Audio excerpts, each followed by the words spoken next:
HarperCollins presents Take Me Home by Melanie Sweeney. Read by Brittney Pressley and Zachary Weber. For Mom and Josh. Chapter 1.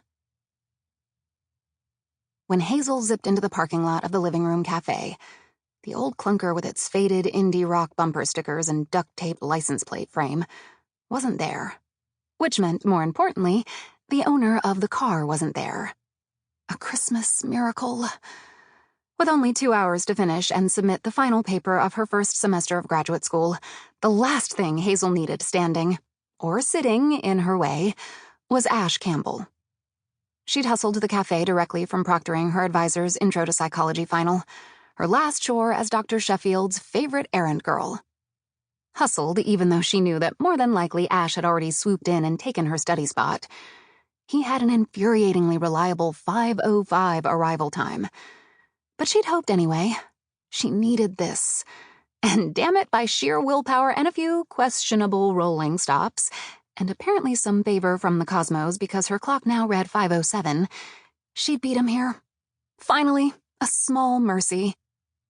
Hazel marched into the cafe, head held high, already pulling her laptop from her messenger bag and angling for the back corner.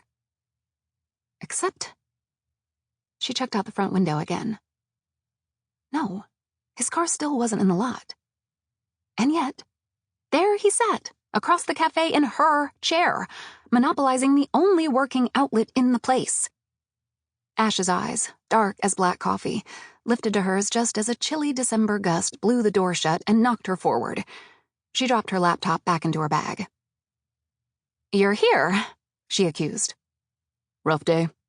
He gestured vaguely at her with his coffee mug before grinning into a sip. Yeah, she was wearing an ugly plaid shirt from the back of her closet because she hadn't done laundry in 2 weeks. Her hair was falling from the hasty bun she jammed a pencil through when her hair tie broke, and she was practically vibrating from the 3 coffees she'd already downed this afternoon. So what? "You missed a button," he said. She refused to give him the satisfaction of checking her shirt. "I have to finish a paper." Ash leaned back into the velvety green wingback chair, one ankle propped over the other leg in indulgent leisure. It was a comfortable chair, big enough to sit cross-legged while she worked, but fancy too. A seat of power, as though every word Hazel wrote while sitting in it deserved to be leather-bound and embossed. If ever she needed that power, she needed it right now. He looked pointedly at all the unoccupied seats between them, but she didn't follow his gaze.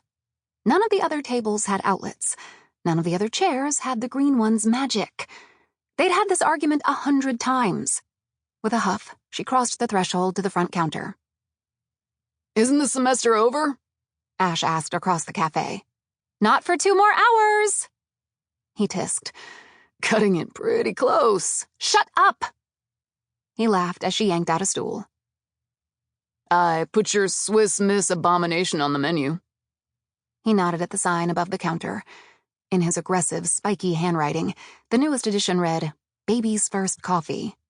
One time she'd mixed a hot chocolate packet into her coffee. "It's basically a mocha," she snapped. "The tiny marshmallows really elevate things, too." "I don't have time for this." The kitchen door swung open, and Cammy emerged, her natural curls swept back with her usual sunshine yellow head wrap. She gave Hazel a bright, "Hey, hun," over a shallow crate of mugs before she began restocking the open shelves with them, the tattoos on her sculpted brown arms flexing.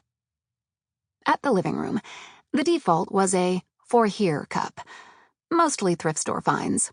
The mugs were mismatched in size and style. All the tables and chairs were too, salvaged and given their second, or third, or fourth home. With all its eclectic art, warm lamps, plants, and cozy nooks, it was homey.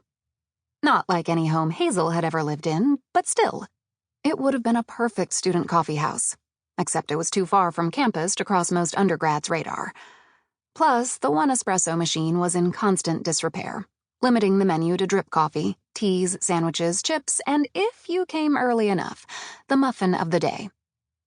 Several other places offered triple-shot lattes and a dozen types of baked goods until 2 a.m., like the surrounding bars.